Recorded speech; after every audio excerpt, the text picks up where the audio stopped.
I just tumbled down this rock face on the rally bike. Not doing rally stuff, doing stupid stuff. And it just occurred to me that it's October 2024 and I have now owned this bike. Let me flip around here. I don't know how. I've owned this bike for just over a year now. So I thought I'd do a quick little 1 year ownership update on how it's holding up when it's been abused. I gotta make this quick as I'm leaking fuel, but I just cartwheeled down this on accident. And luckily the bike didn't land on top of me, but I started tumbling about there. I think I went over twice. I went over the handlebars, landed on the ground, jumped out of the way, and it did another little pirouette. But I figured this is as good a time as any to do a little quick video on how this thing is holding up. So while it's upside down, I'll show you a few things. Oh yeah, oil cooler's a little crooked. Carbon skid plate's about as good as done. All right. I don't want to lose what fuel I've got left, so I'm gonna stand this bike up real quick. But this kind of gives you a little example of the terrain I've been riding in. Here's a quick little view from above of what I just came down. This is looking straight ahead. And if we look down, there's the bike. And these ledges, I've gone down them many times. They're not that steep or tall, but when your glasses fog up and you can't see where you're placing the tire, sometimes you fall in a hole like this one. Now this hole is up to my thigh, so yeah, it's that was too big of a drop for the front tire. I should have been there like I normally am, and then roll down this. Everything's golden, but oh well. So this bike, I bought it brand new from the first shipment that was sent to the US from US Motor Toys from Gary. I ordered it, paid in full, had it delivered within I think 3 days, which was exceptionally fast. And I've been riding it like this ever since. I have had some small issues, but bear in mind that this is absolutely not the terrain that this bike was designed to be ridden in. It's meant to go fast in the desert, in the sand, that kind of stuff. So obviously it's geared a little tall. The power band is up high and stuff like this. Actually really nice carbon skid plate doesn't take this kind of abuse very well. So that, we'll just get that out of the way right off the bat, is no fault at all of the bikes. I knew that going into it, but I wanted something that I could ride on the road to the trails, do all the hardest trails that I want to do, some harder than I really want to do, and then be able to ride it back home. Now, it's basically completely stock. It's got hand guards on it for good reason, as you can see.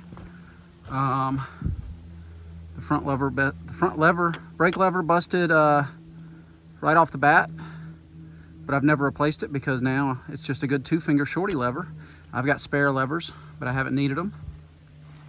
That handguard's slightly bent down now, but the first thing that I imagined would break when I got this bike was this tower. And that's because, yes, it's plastic, but it's quite flimsy. There you go. So the tower is quite flimsy, but I flipped this bike end over end at 50-ish miles an hour, and I think the flexibility of the tower is what saves it from cracking or breaking, because it's not that rigid. Now, yes, a big enough direct impact would break it, but it's held up a lot longer than I thought it would, and I'm happy with it. All right, stand it back up. The ground's not flat enough for the kickstand.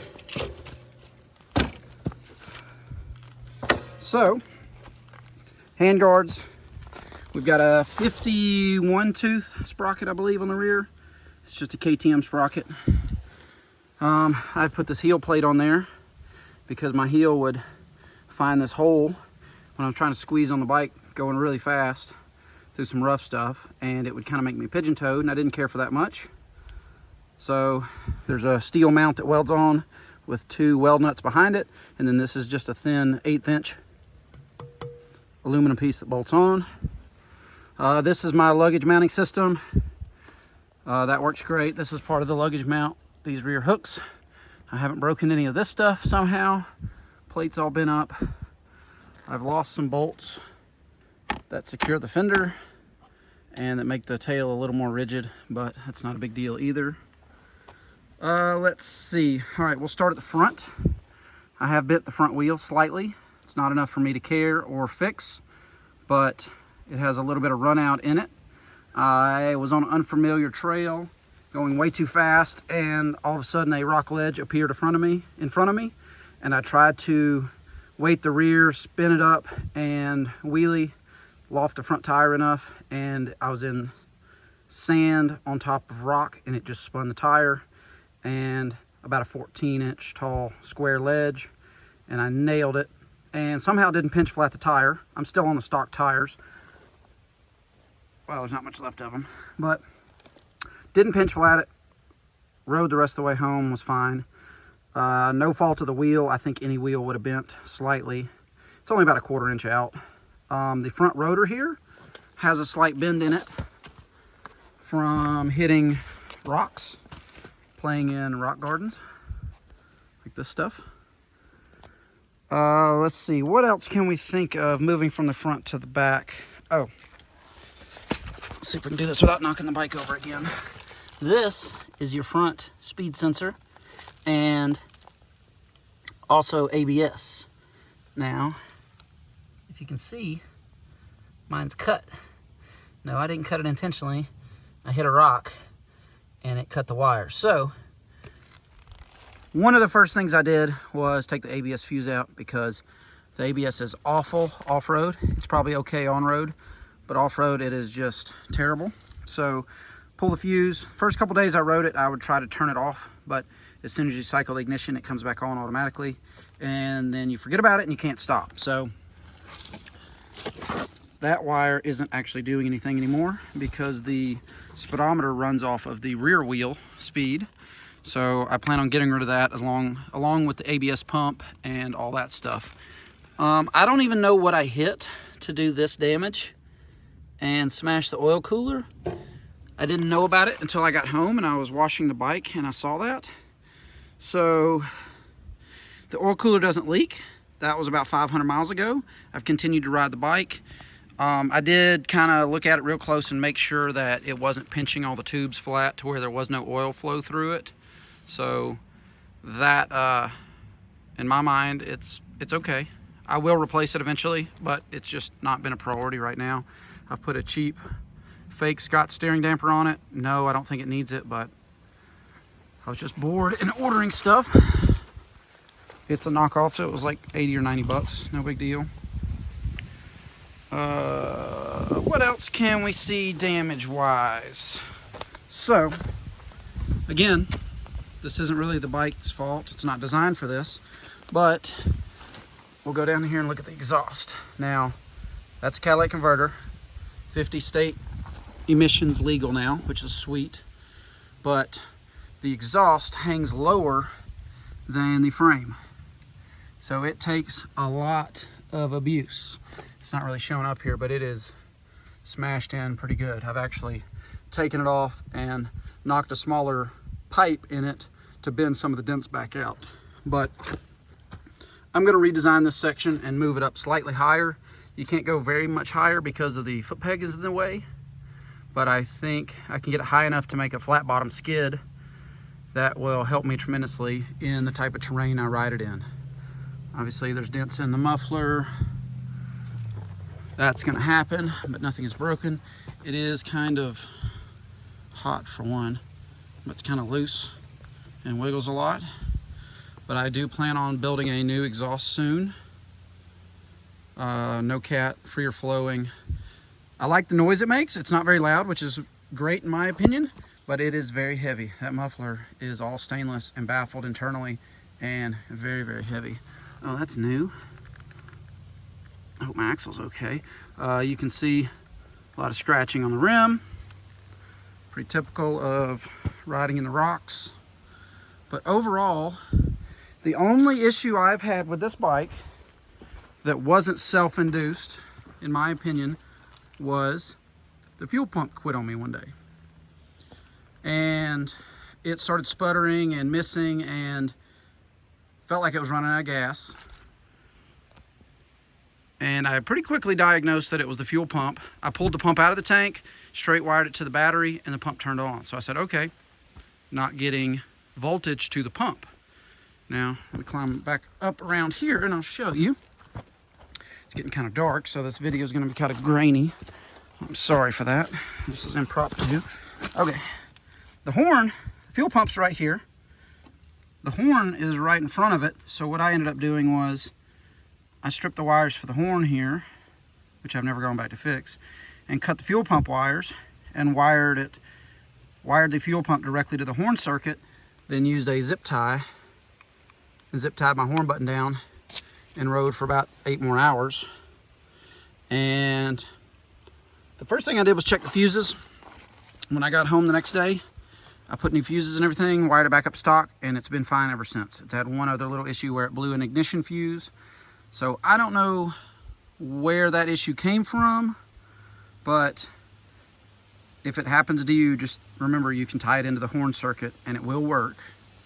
So that's the only real issue I've had that shouldn't have happened. Now, another issue is these fuel tanks here completely surround the engine and the exhaust. And if you ride it slow like I do in technical stuff, that heat has nowhere to go. There's not enough airflow. So the fuel ends up absorbing a ton of that engine heat, and sometimes it'll just spit tons of fuel out of the vents.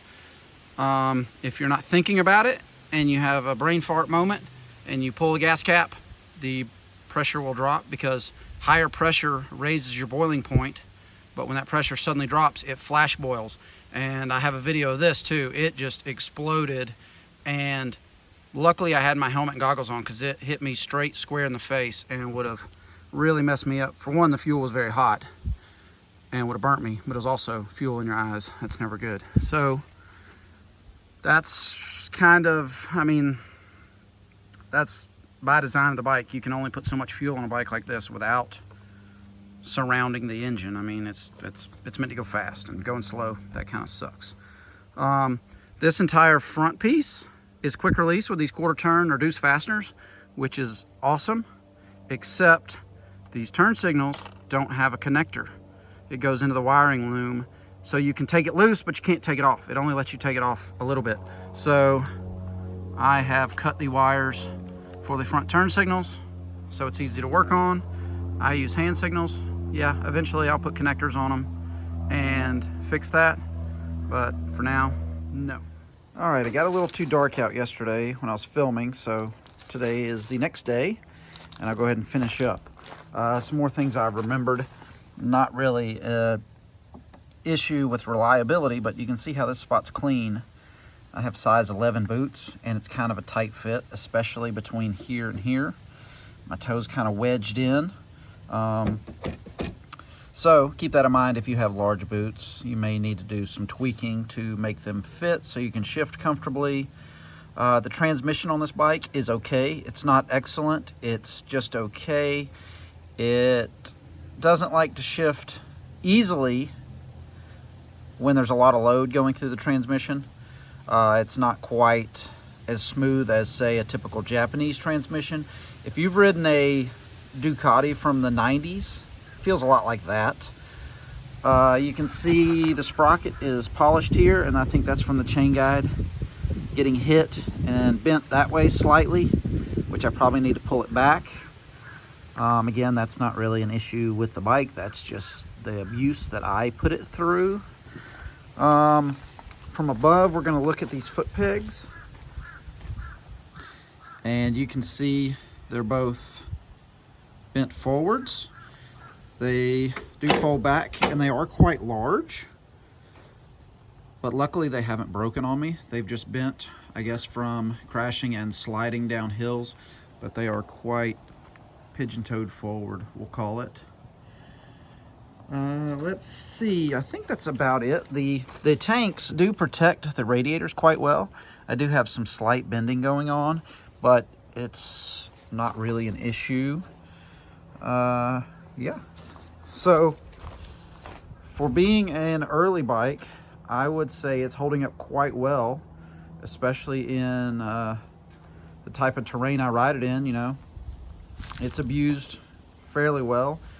I would estimate I have crashed it hard at least 10 times, and then I have crashed it, we'll say I'm on a ledge and I go to put my foot down, I get off balance and my foot doesn't reach the ground and I tip over. That kind of thing, probably at least 120 to 150 times. So it's seen some abuse. The tank's got some gouges in it. There's a deep gouge, come on, focus. But it's thick enough to where it deflects and it doesn't gouge all the way through, no leaks. Oh, one other thing. You can see these nice machined washers out of aluminum. There's one there, there's one deep inside of there, and then there's supposed to be two up here, but you can see I just got some cheap steel washers that I've made, and that's because one of the crashes I actually ripped this side fuel tank off. Not completely off, but enough to break those machined washers. And yeah, some people say, well, that's by design to, you know, absorb the energy. I don't know. I think it was just one of the washers was machined too thin and was just too brittle. But again, not a huge issue. Here's a better view of the exhaust dents. Nothing too major, but it was a little too dark yesterday to show you. The one thing I don't like, again, is how low the exhaust hangs. So I'm going to improve on that slightly. The skid plate is just annihilated. I mean, it's broken in just about everywhere. You can see that the mounts are actually busted out. That's the frame right there. So I've put these bigger washers to kind of hold it in place for now until I design my own. I've been designing it for a while, I just haven't finished it. The linkage has taken a little bit of rock hits, but nothing to where it won't function. So I would say, in my opinion, the clutch is still holding up. Everything still works the way it should. It's taken a lot of abuse and is still rideable. I'm happy with my purchase. I'm glad I bought the bike. I would buy another one. Just because I know someone is going to mention the fuel won't boil if you vent the tanks properly. I have cut that into it, plus this hole, so no matter what, the tank should vent, and there's a little one-way ball valve in there. But this should be plenty of venting. The factory is that tiny little hole there and there. So I've cut that into it, plus this big hole. So they do vent. But I think the problem is this ball, I don't know. Something happens and they build up pressure.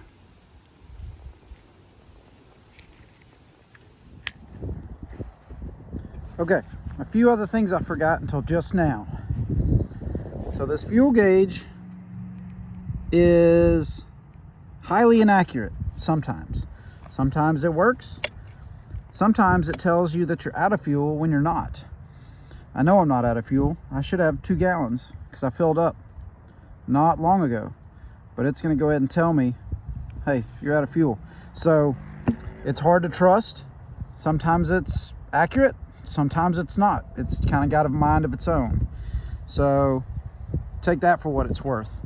The other thing, sometimes it detonates. If you've got a lot of load on it at a lowish RPM, you'll hear some pinging or detonation. I believe it has a knock sensor. There's something on the side of the cylinder head that I can't identify.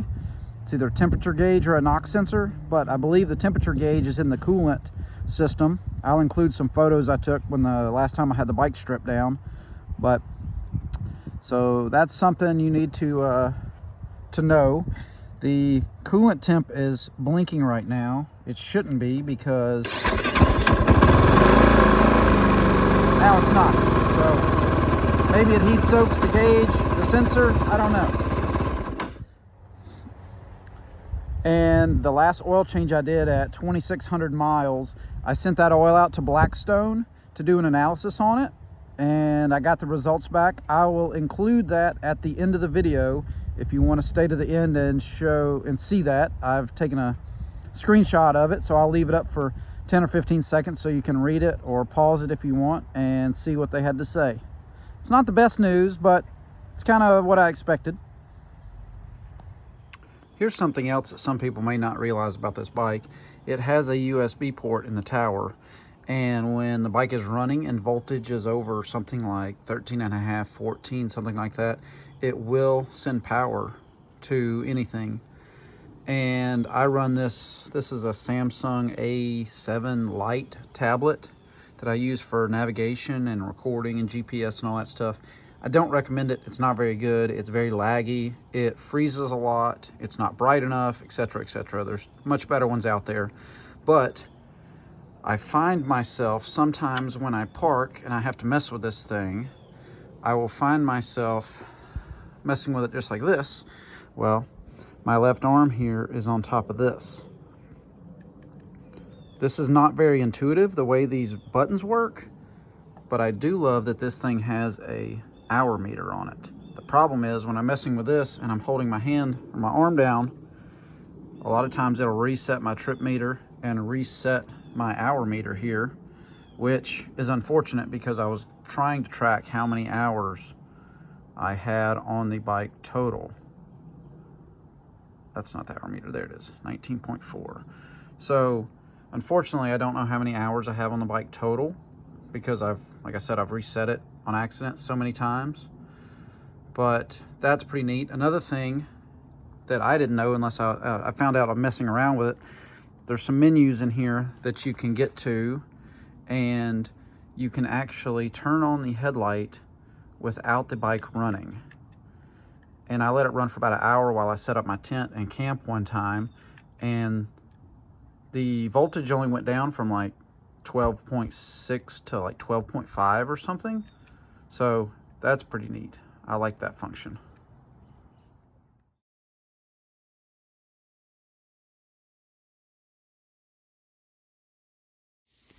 I went ahead and pulled the fuel tanks off this thing and rear subframe, which is the third fuel tank, because I realized a lot of you people probably haven't seen what these bikes look like underneath those giant fuel tanks. So you can actually see the engine here, which is nice. You can see the twin spar down tube frame design, if that's right. I don't know. I'm talking about right here instead of having one center top tube. It gives you room for a big air box with a lot of volume. So just take a minute to check it out if you're curious on what they look like underneath. I'm very grateful that they designed this electronics tray that keeps everything in one piece. Relays, battery, starter solenoid, all that junk. Makes it a lot easier to remove the rear tank slash subframe. You've just got these 4 mounting points. Pull the bolts out of that, unplug your ECU and your rear tail light, and that's it. 4 main subframe bolts there and there on each side, and the whole thing just comes off. Oh, and there's one disconnect for the fuel line, obviously, too, because it is a fuel tank. So here's what it looks like. We'll zoom in and look at some details. We've got some pretty robust steering stops here. They go straight to the frame. There's no little weld on tab, which is nice. I have tested these many, many times, and they have held up excellent.